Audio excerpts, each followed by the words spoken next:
Estamos chegando já no final da nossa semana e eu quero dizer para você que você é muito bem-vindo aqui conosco. Um bom dia aonde você estiver e para você que está nos assistindo em outro momento, a nossa saudação e o nosso abraço.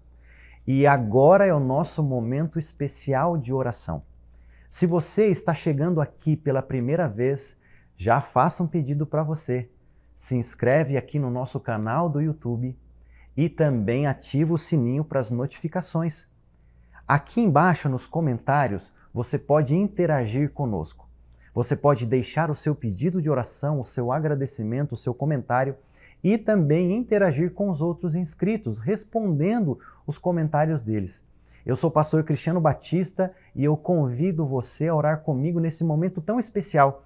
Algumas pessoas mandaram uns pedidos muito carinhosos para nós aqui e especiais e eu quero compartilhar com você. Aqui, a Maria do Nascimento Souza, ela diz assim: peço oração pelos meus filhos, Jamile, Almir, Júnior e meus netos Kathleen, Manuela, Miguel e genros Moisés, Nora Camila e Rosa, que Deus possa agir na vida deles e salvar. Maria, tenha certeza que o maior interessado na salvação de sua família é o nosso Deus e Ele agirá com muito poder.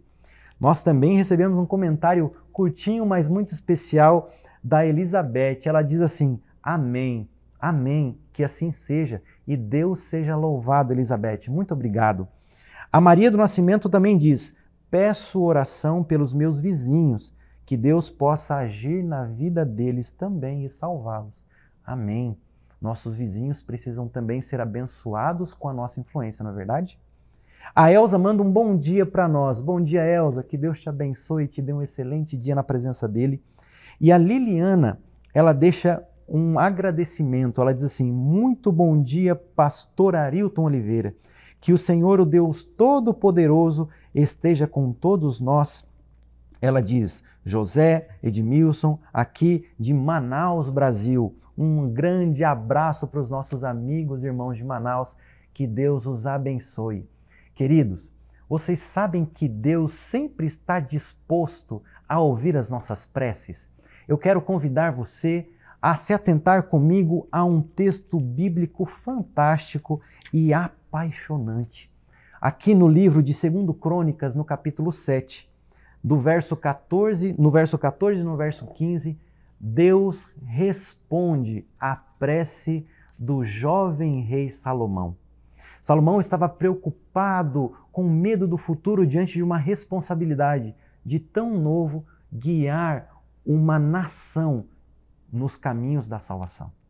E Deus, no momento em que ele vai consagrar o santuário que Salomão havia construído, ele diz assim: se o meu povo, que se chama pelo meu nome, se humilhar e orar e me buscar e se converter dos seus maus caminhos, então eu ouvirei dos céus, perdoarei os seus pecados e sararei a sua terra. Estarão abertos os meus olhos e atentos os meus ouvidos à oração que se fizer neste lugar. Talvez você esteja aí na sua casa agora, bem de manhãzinha, esperando que Deus faça um milagre na sua vida.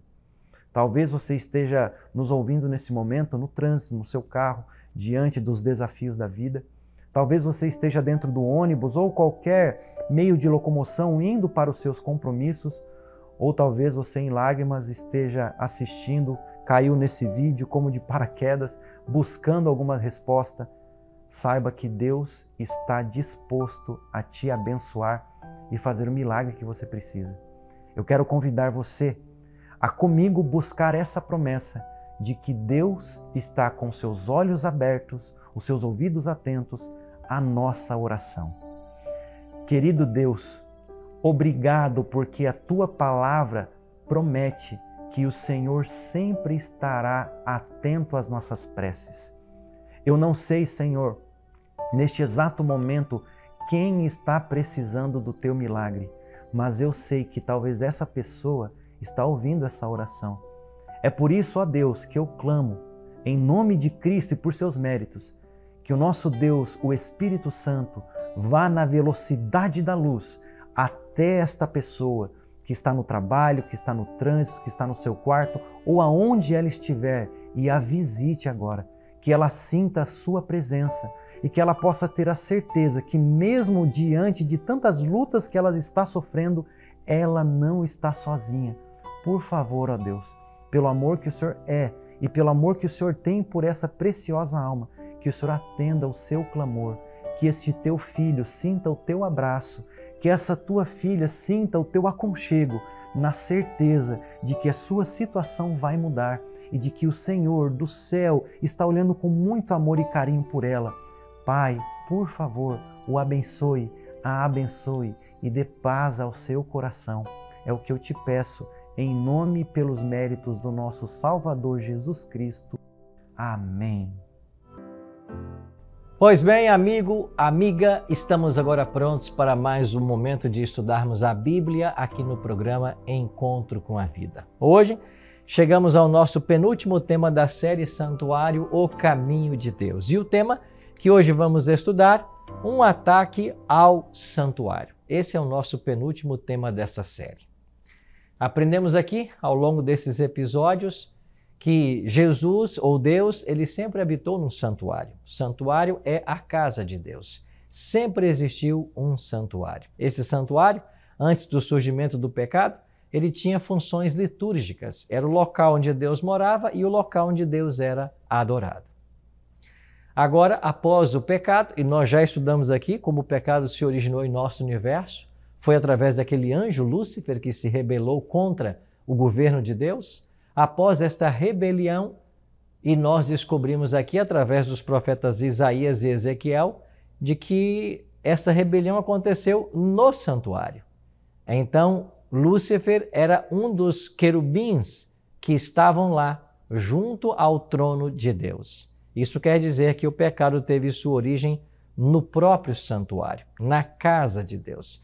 E se o pecado se originou no santuário, é no santuário que ele tem que ser resolvido. E todo o plano da salvação estabelecido por Deus, ele passa pelo santuário. Vimos aqui que santuário é o caminho de Deus. Deus caminha através do santuário.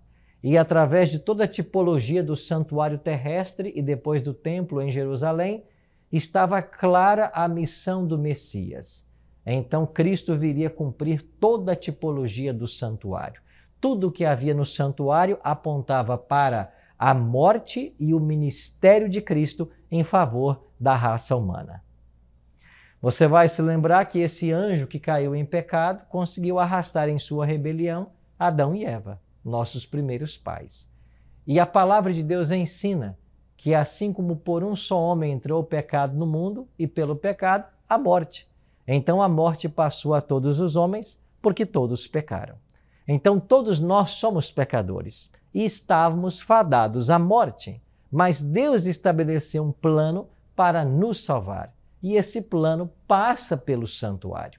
É por isso que o santuário é o principal tema das Escrituras. O santuário ocupa a mente de todos os escritores da Bíblia. Eles estavam centralizados no santuário, na obra de Deus, naquilo que Deus faria em favor de seu povo. Então era de se esperar de que esse santuário em algum momento fosse atacado. É o que nós vamos ver hoje, esse ataque de Satanás. Mas antes de avançarmos então em nosso tema, eu queria convidar você para nós orarmos e pedirmos a bênção de Deus para o estudo da palavra. Vamos orar? Pai Celeste, muito obrigado por estarmos juntos mais uma vez para estudarmos a Tua palavra. Que o Teu bom e Santo Espírito esteja conosco, que Ele nos acompanhe, que a nossa mente seja agora aberta para a compreensão e o nosso coração também se abra para a aceitação da Tua palavra. Oramos em nome de Jesus. Amém. Obrigado por ter orado comigo. Então vamos a esse tema do santuário. Eu queria relembrar a você que o santuário celestial é o divino centro de operação na luta entre o bem e o mal. Por ser morada de Deus e o centro de seu governo, Satanás sempre atacou o santuário, às vezes ele próprio, outras vezes através de seus agentes. E tem que ficar claro para nós aqui hoje que Satanás tem seus agentes. muitas vezes ele não apresenta-se como ele é. Ele usa instrumentalidades humanas para alcançar seus objetivos. Quando nós falamos de que às vezes o próprio Satanás ataca o santuário, nós já vimos aqui que o pecado se originou lá no céu. Foi o próprio Satanás que estava no santuário e se rebelou contra Deus. Agora, o apóstolo Paulo, no Novo Testamento, vai falar um pouquinho mais a respeito desta obra de ataque ao santuário. Ou seja, um dos sinais que o mundo estaria caminhando para o seu fim seria alguém atacar o santuário, o diabo usando instrumentalidades humanas. Vamos olhar então para a profecia do apóstolo Paulo. Ela aparece aqui, 2 Tessalonicenses, capítulo 2, versos 1 a 4. E eu leio assim: Irmãos, no que diz respeito à vinda de nosso Senhor Jesus Cristo e à nossa reunião com Ele, nós vos exortamos.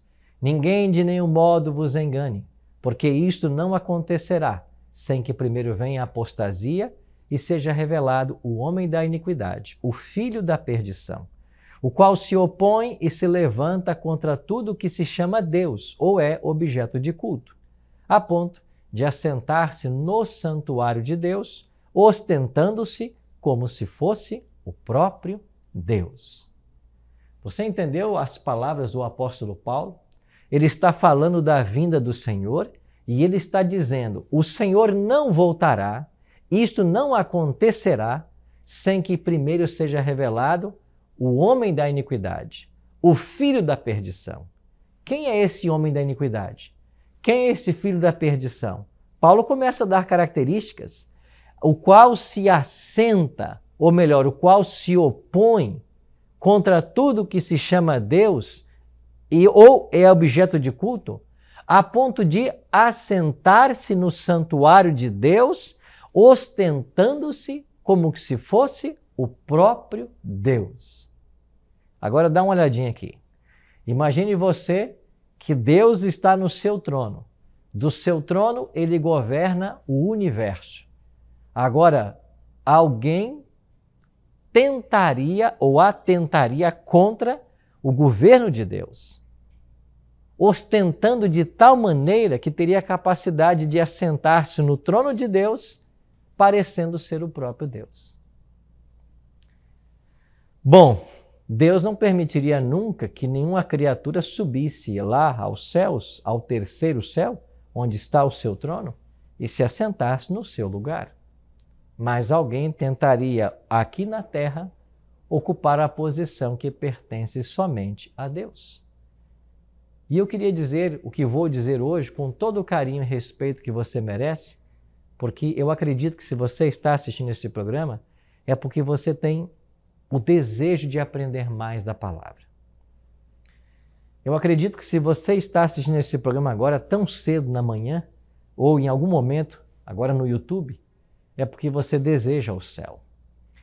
E se você deseja o céu, você deve entender que nós estamos dentro de uma batalha, de um grande conflito entre o bem e o mal.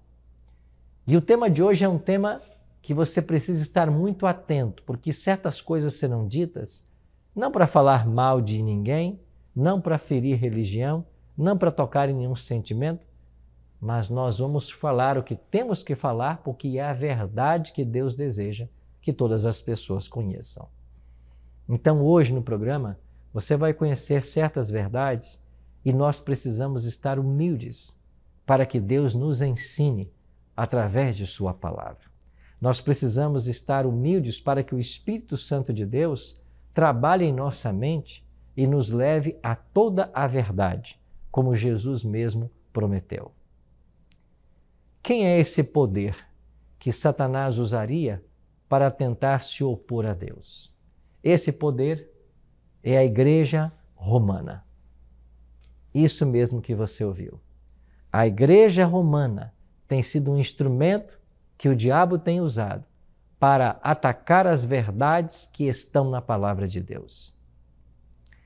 E ao falar aqui Igreja Romana, eu quero separar claramente aos católicos modernos, aos sinceros filhos de Deus que estão dentro da Igreja Católica e da Igreja Romana, buscando ser leal ao Senhor, buscando conhecer sua verdade, buscando viver o Evangelho, das forças que a igreja exerceu na história contra a palavra de Deus. E vai ficar mais claro para você ao longo do estudo. O que eu peço é que você peça a direção de Deus, é que o Espírito de Deus nos conduza no estudo de hoje, para que fique muito claro para todos nós a verdade que Deus deseja que nós conheçamos. Como que a igreja romana, ao longo da Idade Média, ao longo da história, ela tenta se ostentar como o próprio Deus e assentar-se no lugar de Deus? Pregando contra a palavra de Deus, ensinando coisas que são contrárias à palavra de Deus. E eu vou dar para você alguns exemplos. Primeiro deles, o sacrifício único e completo de Cristo passou a ser blasfemamente repetido através do sacrifício da missa. Esse é o primeiro ataque que a Igreja Romana faz ao santuário. Está lembrado que no santuário diariamente havia o sacrifício de animais? Esses sacrifícios não são mais necessários, porque eles apontavam para o Messias. E quando o Messias veio e morreu sobre a cruz do Calvário, ele cumpriu toda a tipologia da lei cerimonial que implicava na morte de animais. É por isso que os cristãos neotestamentários não sacrificamos animais. Mas a Igreja Romana ensina que a missa é o sacrifício de Cristo. Olha o que diz o Catecismo da Igreja Católica, essa edição típica do Vaticano, na página 381. O Concílio de Trento definiu: pela consagração do pão e do vinho, opera-se a mudança de toda a substância do pão na substância do corpo de Cristo, nosso Senhor, e de toda a substância do vinho na substância do seu sangue. Essa mudança, a Igreja Católica denominou-a com acerto e exatidão transubstanciação. O que ensina a doutrina da transubstanciação? Na hora da missa, ali o pão e o vinho não são meros emblemas. Eles se tornam o próprio corpo e o próprio sangue de Cristo. Isso quer dizer que, se é o próprio corpo e o próprio sangue, o Cristo está sendo morto mais uma vez. De fato, ele é morto em cada missa. É isso que se ensina. Mas esse ensino é uma aberração, porque Cristo não pode morrer novamente. A sua morte foi única. E esta única vez que ele morreu foi toda suficiente para resgatar-nos de todo o nosso pecado. Eu não quero simplesmente afirmar isso para você. Eu quero ler na palavra. Olha o que o autor de Hebreus, no capítulo 9, verso 28, escreveu. Assim também Cristo, tendo se oferecido uma vez para sempre, para tirar os pecados de muitos, aparecerá segunda vez sem pecado aos que o aguardam para a salvação. Está claro para você o texto? Cristo tendo se oferecido uma única vez. A morte de Cristo foi única e foi toda suficiente. Nós não podemos concordar com a ideia de uma doutrina que mata o Cristo em cada cerimônia. Pois é precisamente isso que celebra a missa, que a missa ensina. Segundo ataque ao santuário, a intercessão única e exclusiva de Cristo no santuário celestial foi substituída pela mediação espúria da Virgem Maria, dos santos mortos e do clero romano. O que ensina o Catecismo sobre esse tópico? Na página 273. Finalmente, a Imaculada Virgem, preservada imune de toda mancha da culpa original, terminado o curso da vida terrestre, foi assunta em corpo e alma à glória celeste. E para que mais plenamente estivesse conforme é seu Filho, Senhor dos senhores e vencedor do pecado e da morte, foi exaltada pelo Senhor como Rainha do Universo. A Assunção da Virgem Maria é uma participação singular na ressurreição de seu Filho e uma antecipação da ressurreição dos outros cristãos. Querido amigo, querida amiga, olha para mim aqui com atenção. Aonde a Bíblia ensina que Virgem Maria ressuscitou? Qual é o verso da Bíblia que diz que ela ressuscitou e foi para o céu? Não existe. A Bíblia não ensina isso. Estamos falando de um ensinamento humano. Estamos falando de uma tradição que começou a ser desenvolvida ao longo dos séculos e hoje é abraçada por milhares de pessoas na Igreja Católica. Mas a Bíblia não ensina isso. A Bíblia não diz que Maria foi exaltada como rainha do universo. A Bíblia não ensina que ela tem poder de mediação. A Bíblia não ensina que os apóstolos e santos podem mediar. A Bíblia não ensina que os sacerdotes têm poder de perdoar pecados. Mas, infelizmente, é isso que está sendo ensinado para milhares de pessoas sinceras, católicos sinceros, que estão em busca da verdade. É isso que está sendo ensinado. E essas pessoas sinceras estão sendo enganadas por coisas que não estão na Bíblia. Na realidade, eu e você precisamos definir o que vai ser autoridade para a nossa vida. Se você acredita que a Bíblia é a única fonte de verdade e autoridade e que devemos beber exclusivamente dela, você vai rejeitar essas tradições, esses ensinos que não são bíblicos. E ao consultarmos a Bíblia, olha o que a palavra de Deus nos ensina. Na confissão auricular, onde a pessoa é motivada a buscar o sacerdote, o padre, para confessar seu pecado e pedir perdão, isso aqui é um atentado ao santuário, porque o santuário nos ensina, ou a doutrina do santuário nos ensina, que só Jesus é o nosso advogado e mediador entre Deus e os homens. Não é isso que Paulo diz em 1 Timóteo 2,5? Olha o que Paulo escreveu. Porquanto há um só Deus e um só mediador entre Deus e os homens, Cristo Jesus, homem. A Bíblia é clara, há um só Deus, um só mediador. Não é a Virgem Maria, não são santos apóstolos mortos, não. Somente Cristo, só Ele é esse mediador. A palavra de Deus continua nos ensinando. Não se achará em ti quem faça passar pelo fogo a seu filho ou sua filha, nem adivinhador, nem prognosticador, nem agoureiro, nem feiticeiro, nem encantador, nem necromante, nem mágico, nem quem consulte os mortos, pois todo aquele que faz tal coisa é abominação ao Senhor. Você não deve consultar mortos. Virgem Maria está morta, Paulo está morto, Pedro está morto, João está morto. Os apóstolos de Cristo, a mãe de Cristo, foram santas pessoas. E nós acreditamos de que todos estão salvos, mas aguardando no pó da terra a manifestação do Senhor Jesus, quando então receberão a salvação. Agora, eu tentar consultar essas pessoas que estão mortas é abominação ao Senhor. É o que a palavra está ensinando. Terceiro ponto. A guarda do sábado, do quarto mandamento da lei, guardada dentro da arca do Santíssimo, foi substituída pela observância pagã do domingo. Este foi um próximo ataque ao santuário. Olha o que diz o Catecismo na página 568. Esse aqui, edição típica do Vaticano. Jesus ressuscitou dentre os mortos no primeiro dia da semana. Enquanto o primeiro dia, o dia da ressurreição de Cristo, lembra a primeira criação. Porquanto o oitavo dia, que segue ao sábado, significa nova criação, inaugurada com a ressurreição de Cristo. Para os cristãos, ele se tornou o primeiro de todos os dias, a primeira de todas as festas, o dia do Senhor. Ele se tornou para o cristão? Aonde que a Bíblia atribui qualquer tipo de santidade ao domingo?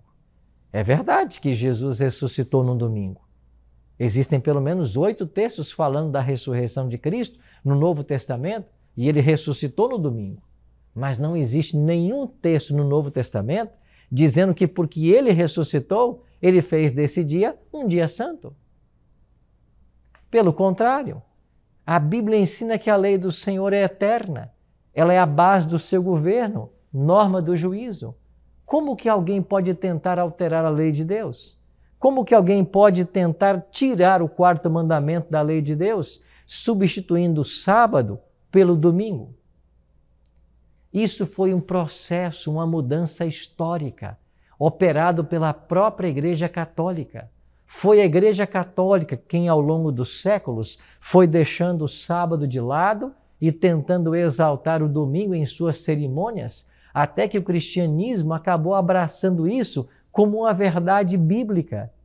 E os nossos irmãos protestantes, os nossos irmãos pentecostais, neopentecostais, hoje todos estão nas pegadas da Igreja Romana, santificando o primeiro dia da semana sem ter na Bíblia um único verso que atribua santidade ao dia de domingo. Este é mais um ataque ao santuário de Deus, a lei de Deus que estava dentro do santuário. O que a palavra de Deus diz sobre isso? Antes, porém, olha essa carta apostólica do Papa João Paulo II, chamada Dies Domini, que em latim quer dizer Dia do Senhor. Nessa carta apostólica, na página 20, o Papa João Paulo II escreveu: a passagem do sábado para o domingo. Por esta dependência essencial que o terceiro mandamento tem da memória das obras salvíficas de Deus, os cristãos, apercebendo-se da originalidade do tempo novo e definido, inaugurado por Cristo, assumiram como festivo o primeiro dia depois do sábado, porque nele se deu a ressurreição do Senhor. Os cristãos assumiram como festivo, passaram agora a achar que esse é o dia santo e a santificá-lo. E o que aconteceu com o sábado? O sábado que Deus escreveu com o seu próprio dedo, lá no quarto mandamento, foi esquecido, abandonado. Você percebe como que a Igreja Romana ataca o santuário, atacando a lei de Deus? Olha o que a Bíblia diz em Lucas 23, 54 a 56. Era o dia da preparação e começava o sábado. Sabe como a Bíblia chama o sexto dia, a nossa sexta-feira? Dia da preparação. E por que chama assim? Porque era o dia que as pessoas se preparavam para santificar o sábado, para receber o santo dia. O texto continua. As mulheres que tinham vindo da Galiléia com Jesus, seguindo, viram o túmulo e como o corpo fora ali depositado. Então se retiraram para preparar aromas e bálsamos, e no sábado descansaram segundo o mandamento. Você está percebendo que entre essas mulheres que estavam seguindo Jesus, estava ali a própria mãe de Jesus, Maria? E o que Lucas está dizendo sobre elas? No sábado, elas descansaram segundo o mandamento. Aqui está sendo o mandamento de Deus observado. O apóstolo Paulo, que se converteu mais de 3 anos depois da morte de Cristo, continuou a guardar o sábado. Depois dá uma olhadinha na sua Bíblia, em Atos 16, 13, Atos 17, 2, Atos 18, 4. Perceba que o apóstolo Paulo continua a santificar o sábado. Será que o maior teólogo do Novo Testamento não sabia que o sábado havia sido mudado por causa da ressurreição de Cristo? Ele não sabia. E por que não? Porque nunca foi mudado. Paulo não sabia dessa mudança porque ela nunca se operou. Esta mudança que aconteceu posterior, a partir do 2º e 3º séculos, foi obra da Igreja Romana, que tentou anular a lei de Deus colocando um mandamento falso. E hoje as pessoas estão usando o domingo como o principal dia de culto e esquecendo-se do sábado, achando que esse mandamento foi abolido. Mas com base em qual texto da Bíblia? Apenas na tradição. Vamos para um próximo ataque ao santuário. A noção bíblica da mortalidade da alma foi suplantada pela teoria pagã da imortalidade da alma. O Catecismo ensina na página 105. A Igreja ensina que cada alma espiritual é diretamente criada por Deus, não é produzida pelos pais, e é imortal. Ela não perece quando da separação do corpo na morte e se unirá novamente ao corpo na ressurreição final. Quem é que disse que a alma é imortal? Não foi Deus, foi o diabo. Aliás, essa foi a primeira mentira que o diabo contou nesse planeta, quando ele disse para Eva assim: Eva, o que Deus disse para você? Que se você comer você vai morrer? E o diabo diz: é certo que não morrereis. Sabe quem é que ensinou primeiro que a alma é imortal? Que a pessoa não morre? É o próprio Satanás, é o próprio diabo. E esta primeira mentira contada para a humanidade está sendo ecoada até hoje por ensinamentos de líderes cristãos, ao dizer que a alma é imortal. Não. Jesus disse que a alma é mortal. Se você for para Ezequiel 18, verso 4 e verso 20, lá diz claramente: a alma que pecar, essa morrerá. Agora, a alma poderá ser imortal se ela aceitar o plano da salvação. Se a pessoa se entregar a Cristo, aceitar o plano da salvação, aí sim poderemos viver eternamente. Mas ela naturalmente não é imortal, como pretende ensinar o catecismo. Vamos olhar para a Bíblia. Olha o que a palavra de Deus nos ensina sobre o tema. Ezequiel 18, 20, que eu acabei de mencionar. A alma que pecar, essa morrerá. O filho não levará a iniquidade do pai, nem o pai a iniquidade do filho. A justiça do justo ficará sobre ele, e a perversidade do perverso cairá sobre este. E, finalmente, um quinto e último ataque. A gloriosa esperança na segunda vinda de Cristo deu lugar à teoria pagã da recompensa logo após a morte. Se a pessoa tem a sua recompensa logo após a morte, não faz sentido esperarmos a volta de Jesus. Aliás, para que Jesus vai voltar se quem morre já vai para o céu ter a sua recompensa? Ele vai voltar para quê? Você percebe como que esse ensino não é coerente com os demais ensinos da Bíblia? A Bíblia não ensina que a pessoa quando morre já vai para o céu. Nós vamos ver textos que falam isso, mas o catecismo ensina. Dê uma olhadinha comigo aqui para essa citação da página 281. A alma na morte vai ao encontro de Cristo e o corpo cai na corrupção. A Igreja Católica Romana bebeu não nas Escrituras, mas bebeu no dualismo de Platão, porque foi Platão quem ensinou a separação da alma e do corpo. Foi Platão quem ensinava que a alma é boa e o corpo é mau, e que o corpo é a prisão da alma. Foi Platão quem ensinou que na morte a alma se liberta dessa prisão e vai para Deus. O catecismo está dizendo isso. Na morte, a alma vai ao encontro de Cristo e o corpo cai na corrupção. Não existe isso na Bíblia. Não existe separação de corpo e alma. Na Bíblia, o ser humano não tem alma.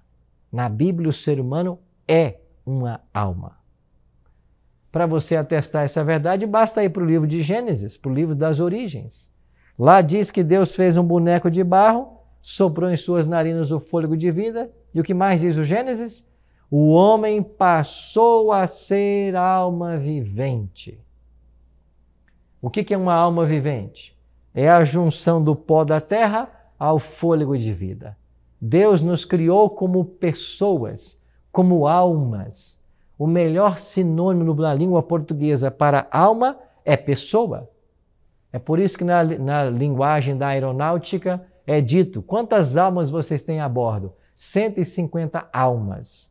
Entre tripulação e passageiros, 150 almas. O que significa isso? 150 pessoas. A visão bíblica de alma é uma pessoa. E quando a pessoa morre, quando a alma morre, deixa de haver qualquer tipo de conhecimento. Por quê? Porque esta consciência volta para Deus, esse sopro de vida, e a matéria que veio do pó volta para o pó. Mas essa consciência, o sopro de vida que volta para Deus, não é consciente sozinho. Não existe nada fora do corpo consciente. Uma pessoa só pode estar consciente, só pode pensar, raciocinar escolher se ela estiver a unidade do sopro divino com a matéria. Isto é alma, isto é pessoa. Quando alguém morre, os elementos se separam. Deixa de existir a vida. A Bíblia é clara em ensinar isso. Olha o que diz Apocalipse 22:12. Eis que venho sem demora, e comigo está o galardão que tenho para retribuir a cada um segundo as suas obras. Quando é que Jesus vai dar o galardão?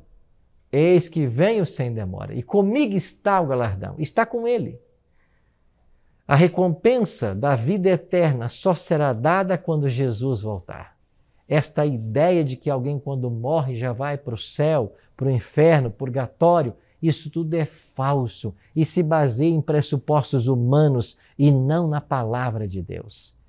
Todas as pessoas que morreram, elas estão mortas, com exceção, é claro, daquelas que a Bíblia diz que já ressuscitaram, como Moisés, por exemplo. Já está no céu Elias, Enoque.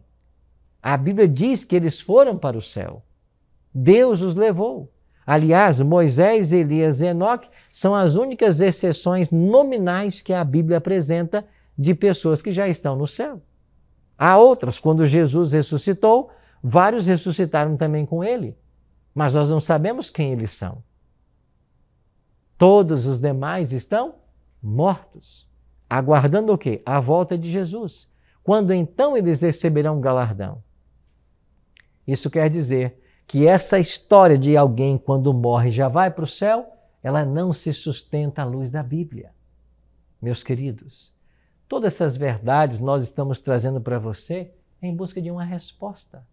Qual será a sua resposta diante das verdades que a palavra de Deus te apresenta? Pode ser que eu esteja falando agora para alguém que por muito tempo creu nessas coisas. Pode ser que você acreditava naquilo que eu acabei de falar como sendo tradição humana e não verdade bíblica. Mas que bom que essa verdade está chegando para você. E eu espero que diante dessa verdade, dessa revelação divina, você se interesse por esse assunto. Você mergulhe mais na Bíblia. Você busque compreender o plano que Deus tem para a sua vida. E, acima de tudo, que você tome uma decisão para se desvencilhar, desembaraçar dessas tradições que te afastam da verdade, que te afastam da palavra e que você creia que a Bíblia é a nossa única regra de fé e prática. Querido amigo, querida amiga, as verdades que eu trouxe para você no programa de hoje, elas não têm o objetivo de falar mal de religião A ou B, de ferir sentimentos e corações, mas é de simplesmente trazermos a Bíblia para que você conheça a verdade. E eu espero que ao conhecer estas verdades, que você se aprofunde nelas, que você tire todas as suas dúvidas e que você esteja disposto a tomar uma decisão ao lado do Senhor.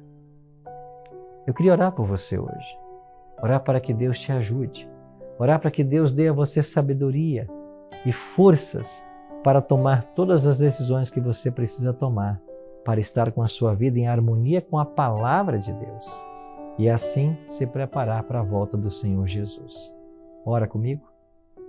Nosso Pai, muito obrigado, Senhor, pela oportunidade que tivemos hoje de aprendermos um pouquinho mais da Tua palavra. Nós queremos, Senhor, ser leais ao Senhor, ser fiéis ao Senhor em tudo que o Senhor nos ensina.